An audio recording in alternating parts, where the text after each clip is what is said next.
And there, the operation has intensified. French troops are now on the ground in support of a heavy air campaign against al-Qaeda-linked groups. The army's also received logistical support from its NATO allies, while the EU is preparing to send hundreds of military personnel to train the Malian army.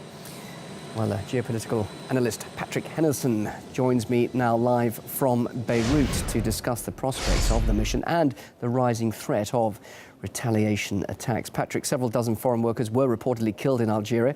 Why has this happened now, and who is most to blame, do you think? Well, in the mainstream media will tell you in the short term that the Islamic Al-Qaeda in the Islamic Maghreb is to blame for this with regards to the hostage situation in Algeria.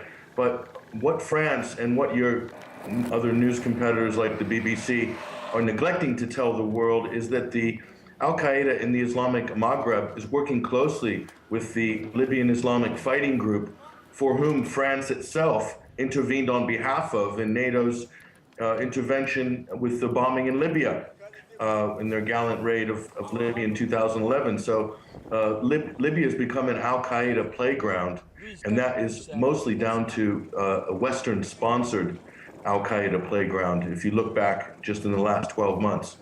So what now, Patrick? How do you deal with the consequence of what you see as a mistake with that Libyan intervention? How do you deal with it? France is saying that they're trying to prevent Mali becoming a terrorist state. So you've got to do something, haven't you? And isn't the military operation the right thing to do?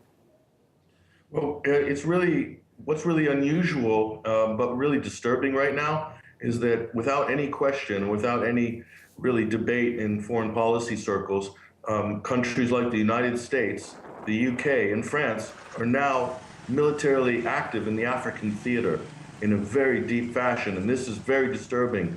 You know, what you see here is it's not politically tenable for the US or for British to intervene directly militarily. So they've had France come and run point on this operation, yet the US is offering technical support and the UK is offering air transport support for this operation. What we're seeing, Bill, is the world police here, and what they're doing is protecting corporate interests in Africa.